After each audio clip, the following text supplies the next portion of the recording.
happy, what day is today? So I saw this meme, quick story, unrelated. This is Yana with ROCovery, coming at you a little late today, my apologies. I saw this meme, and it said something along the lines of, now don't you wish you had underwear with the names of the week? I totally killed that meme, but so it got me thinking. I don't know if anyone remembers when you were little, we had underwear that had days of the week. So I totally messed up that meme or telling that story, but I do that sometimes. Hi, everyone. It's Tuesday. Hi, Danny, Adam, Timothy, Kara, Kirsten. Good to see you guys. Just hanging out here. Thanks for your patience. Holly. All these cool folks, cool cats are joining. David, I was just talking to you. Good to see you guys. It was a little late today. I finally got my bike out and rode it out to Canandaigua, which was absolutely beautiful. But then I lost track of time, and I thought it was going to start raining later, but the weather app said the rain was coming in, so I was super nervous. I planned to stay in Canandaigua and do the feed from there, but when I saw the clouds coming in and the rain, I kind of panicked. So I got home right in the nick of time, which was great.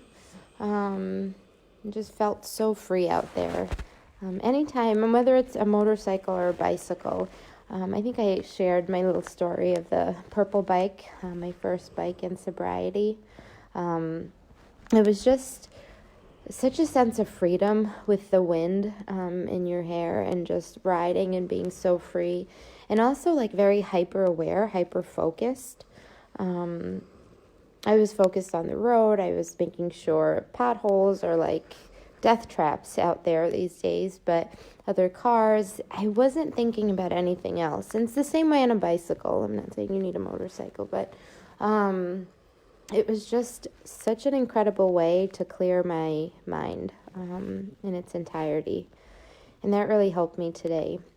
I kind of took a time out-esque, sort of, for the better part of the day. I didn't really have my phone. I wasn't checking email as much. I really didn't do a whole lot of work. It was something I needed. I kind of was overloaded. Thanks, Holly. Said you're a badass. I just felt a little overloaded. My phone was ringing off the hook. Lately, I've been spending a whole lot of time on my phone, social media, messaging, or my computer and Zoom meetings. And at first, I talked about Zoom being like super fun and exciting. There's my friend. So for a while there, it was fun and exciting, but after a while, even though I'm still craving those connections, it was a little overwhelming, a little too much just sitting in front of a computer screen. And I'd rather have kind of more intimate connections, even a phone call, as opposed to Zoom meetings. Hey, Nikki, good to see you. Thanks for joining. So it got me thinking I needed to kind of take a time out, de-stress, and just hang out, get outside. It's going to be rainy the rest of the week, so take advantage. How's everyone doing out there? I didn't even start with that or ask you guys. Hi, Judith. Good to see you. Did you guys get outside or do anything for yourselves today so far? The night is young, so there's plenty of time to practice self-care.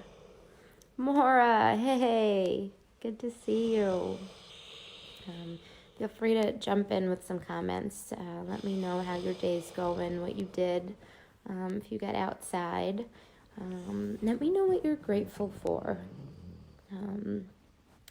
David, this is my first live join-in. Yeah, I agree. It makes me miss y'all so much. Yeah, I'm glad you joined us. I haven't seen your name pop up in a while, or at all in these feeds, so it's good to see you. Yeah, what are you grateful for today? I was thinking about, I like to always talk about living in gratitude. It's really important for me because it helps with my mindset. It helps me see the good, the good in my life, the good in the world. Because there is a lot of sadness. This week I think is particularly hard for many. And it's a trying time. So, I'm grateful for my dogs. I can't say it enough. They're my saving grace. Hi, Abigail. Glad you could join us. My dogs are my saving grace. When I'm feeling down, I know I gotta show up for them. And they get me up and they get me out and about. Definitely grateful for sunshine. Hallie said grateful I had some quiet time today laying in the hammock. That is amazing. That is absolutely amazing. I actually have a hammock. I should whip that bad boy out one of these days. There's something so magical in just sitting still, right? Just laying in a hammock, just being outside, being one with the world around us. Hey, Kurt, good to see you. It's been a long time, my friend. So, Dave, I'm so grateful for concerns that we have for each other. It's amazing how much just a simple hello means. Isn't that such a gift? The human connection is a powerful thing. And Shelly, hello. Miss you, my friend. So there's something so beautiful in being kind of one with nature, in feeling the wind, in hearing the wind. I like to close my eyes and both hear and feel the wind, feel the sun on my face, just kind of, I don't know, the trees. This dog is perpetually uncomfortable, and a lap dog. Nature's just a beautiful thing. It really helps me get through a lot. I was down by Canandaigua Lake, just looking at the water. That's something that is really important to me. I love the water. There's something so peaceful about it. It's peaceful, but it's also, deadly in many ways, right? It's this incredible force.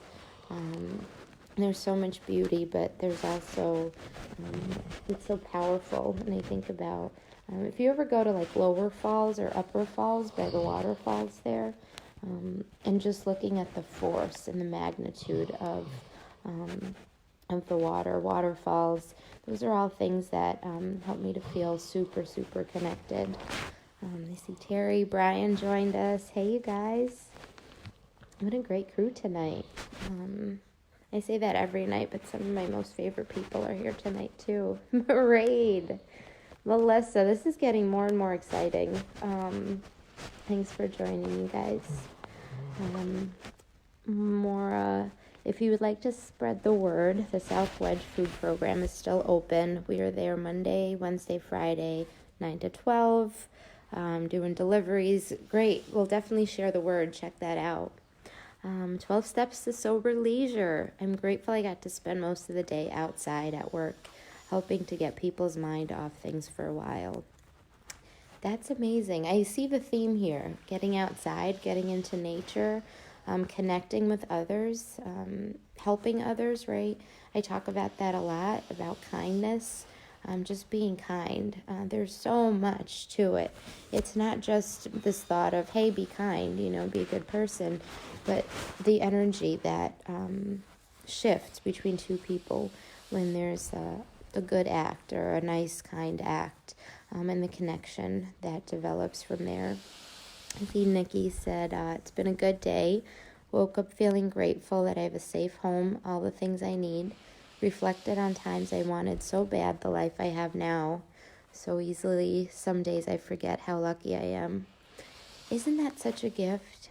I think about the people that are out there in active addiction right now, with nowhere to go, right? Because there's some challenges in even getting to a shelter, or halfway houses or different things.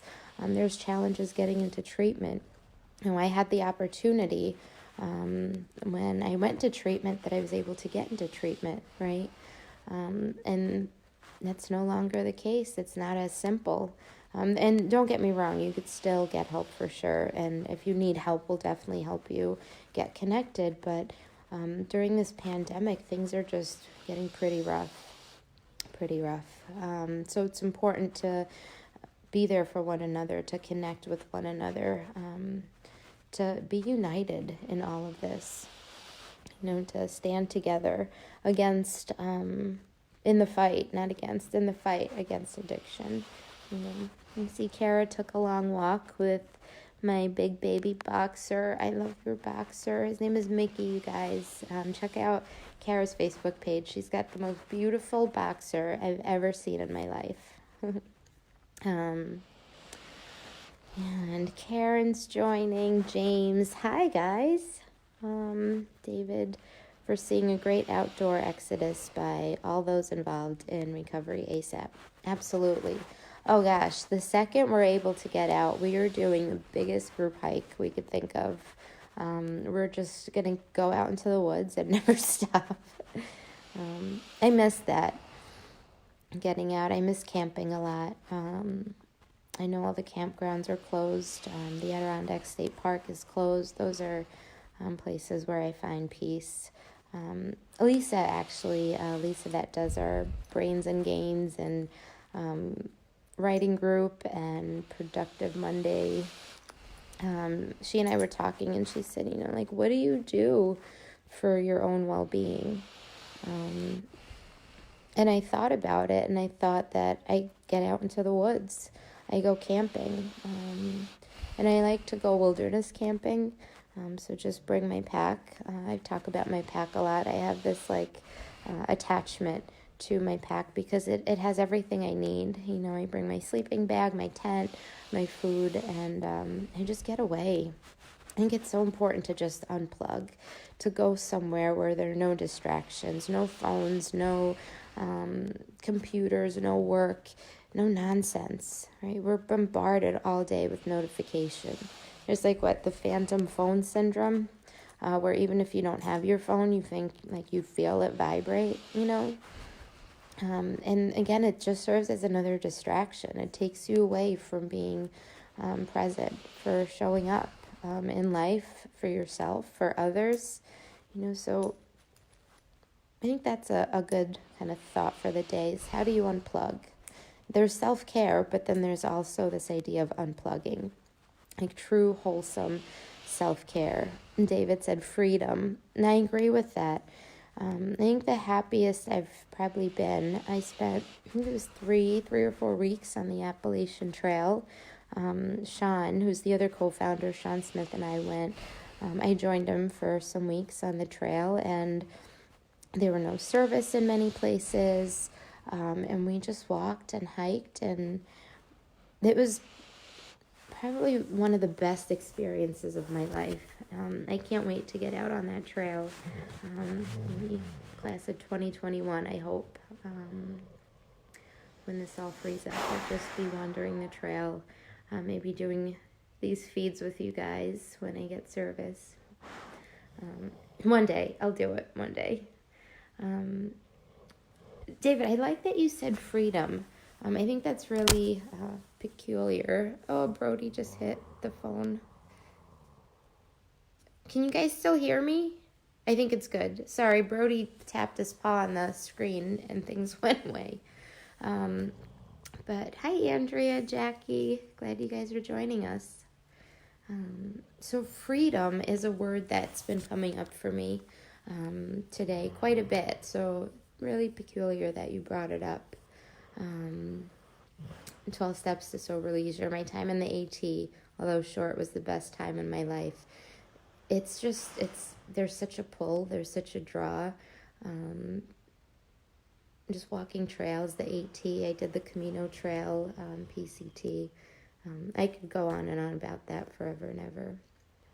Andrea, I want to hear about your roller skating experience, by the way. Andrea went roller skating or rollerblading today as her self-care, getting out into nature. So back to freedom. You know, it's such a kind of subjective word, right? It means different things to all of us. And I'm wondering if you could take a few minutes and think about, what does freedom mean to you?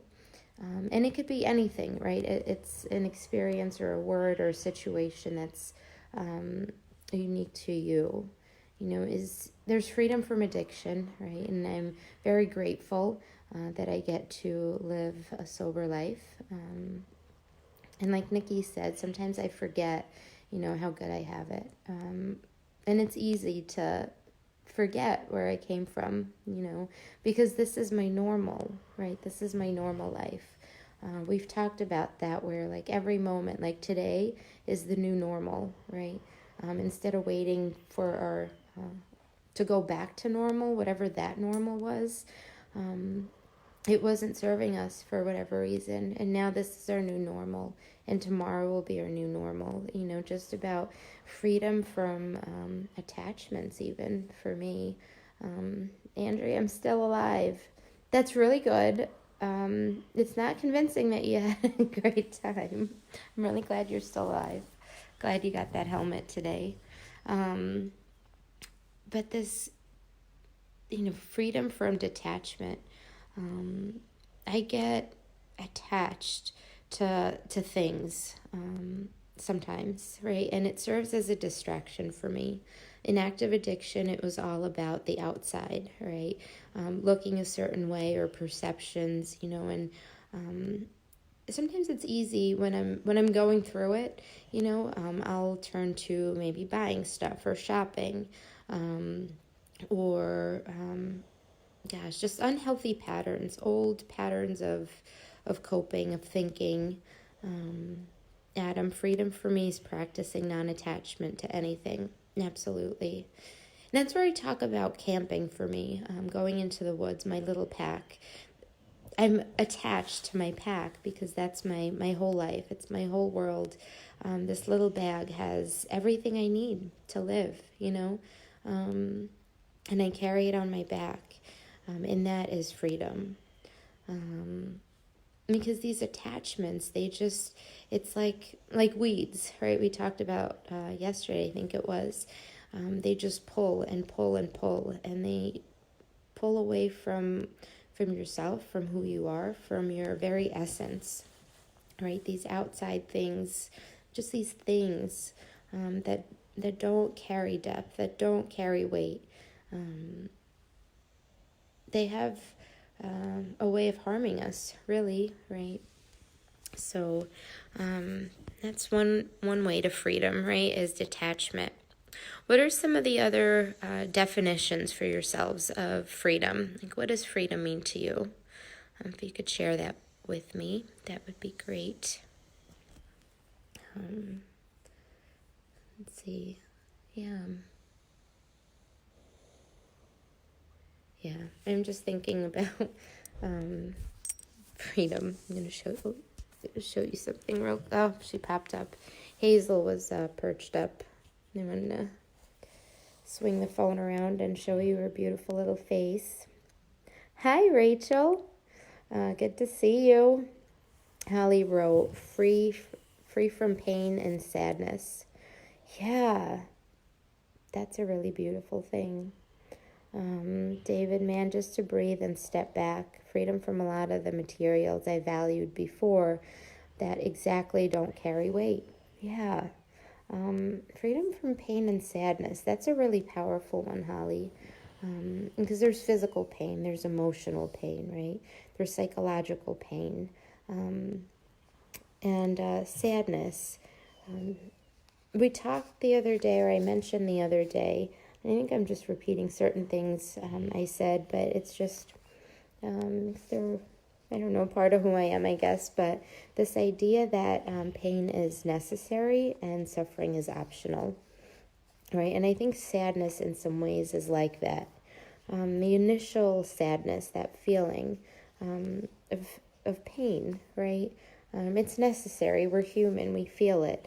And then it's, what do we do with that pain? What do we do with that sadness? How do we move forward, or do we get stuck and sit in it? And there are some of the thoughts that I have around it, because suffering is sort of man-made or woman-made.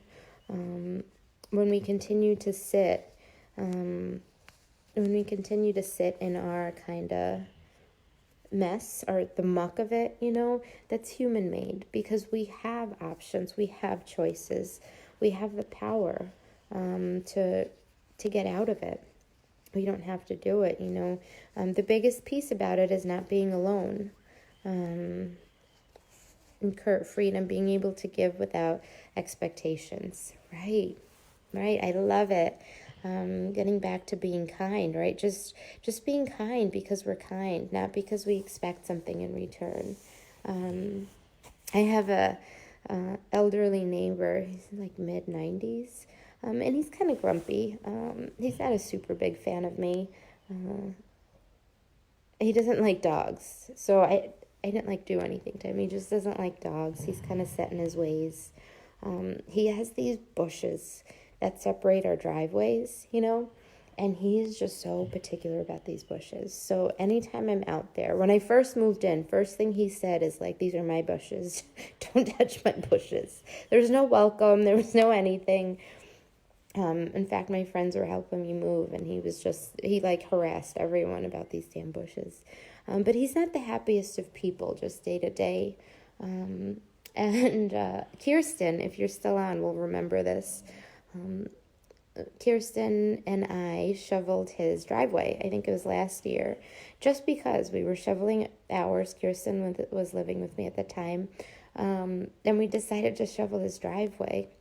And he was just so blown away. It was he was mind blown that someone would do that. So he right away was like, what can I do for you? How much do I owe you? And we were like, no, nothing. It's fine. It's fine. We don't want anything. We were out here. We figured we'd take care of your driveway. There wasn't an expectation. There wasn't anything of the sort. It was, hey, we're out there. Why don't we just help someone else, right?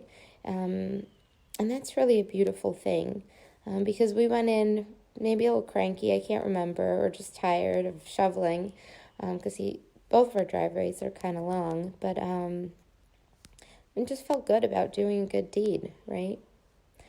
Andrea, freedom from obsessing, being able to be free from past traumas, freedom from judgment, both sides.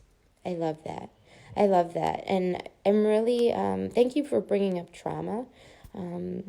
It's also something that's been heavy on my mind. I've actually been talking about, trauma is such a huge part of most of our lives. I don't want to say blanketly everybody's life, but it's from little everyday traumas, from first breakup to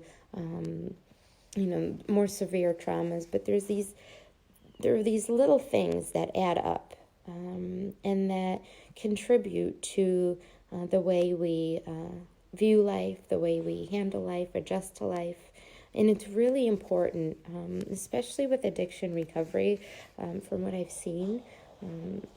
Trauma is just intertwined in that old way of living, right? That old way of how we saw the world, how we experienced the world, our experiences, and I'm a huge, huge advocate of therapy, of doing trauma work. It was incredibly important for me to have a therapist. I still have a therapist that I see. It's really, I think that's sometimes not talked about enough, the trauma in addiction, of whatever life experiences we had, incarceration, and just of life, right? And it's so important to really recognize, to gain insight and awareness. I know what my reactions look like as it relates to my trauma, right? And because I know what my reactions look like, I'm able to cope with them. If I am triggered, I could recognize what's happening, that I'm currently safe, right? Right now in this moment, I'm safe. I am free from the bondage of those past pains. Nikki, freedom to choose my path. That's exactly it, right? So really important. I know I'm just kind of all over the place, bouncing from topic to topic, but if anyone ever wants to talk about trauma, about past experiences, I'd be more than glad to talk to you, to refer you if you're interested, help you connect with someone that could do some serious trauma work, I think that's one of those things that sort of gets brushed over or missed when we enter recovery. And it's probably one of the biggest pieces, one of the first, if not the first thing that needs to be looked at, so that we could heal, right? So we could heal from that past pain and enter freedom or experience freedom. I see Kara. I was on a webinar the other day that said people will suffer from PTSD after this pandemic. They said we can protect against that by staying connected, practicing self-care like meditation. Absolutely, I agree with that. Think about what we hear every day, what we're bombarded with every single day, right? All we're hearing about is loss, and we're isolated, and we're feeling helpless, and we can't do the things we are used to doing, right? Our routines. All those things are really traumatizing. It's not so simple as, we say just stay home. I mean, be safe, be responsible, but the emotional, the psychological toll of that is huge, right? And thank you for bringing that up. I think it's really important to start those conversations, or continue to have those conversations and really, connection. I believe in my heart that connection is the answer to most things, to a lot of the pain, to a lot of the isolation. It's maybe not the answer, but a huge part, connection of just recovery from the human condition, from life, from all those things. I think, it's really important for me to stay connected. I was running late today, and I'm wondering if this is a better time, because I see a lot more faces. Maybe 6:30 is better than 5:30. We always have, there are more people joining us, so I'm wondering if this works better for folks, but, I lost my train of thought, and I wasn't sure where I was going there. Connection. I feel connected to you guys, especially when you're writing back and forth, I feel super connected. And I know I've messaged with a whole bunch of you outside of these feeds, and I just really appreciate your feedback, your support, and just talking, right? Just connecting is really powerful for me. You guys definitely help me get through the day, because I look forward to this. David, freedom of our choices, either to stand and fight or lie down and be defeated. I refuse to be defeated. Yeah, I like that. And it's really empowering. Because drugs and alcohol defeated me, absolutely defeated me. It took the most important part away from me, right? It took me, everything I valued, everything I held dear. But that's, I'm so grateful that I don't have to live that way anymore. And I have the power to choose, right? I have the power to choose and fight and work on my recovery and work on growth, and work on my connections and really cultivating those relationships, I think that's such a gift of recovery.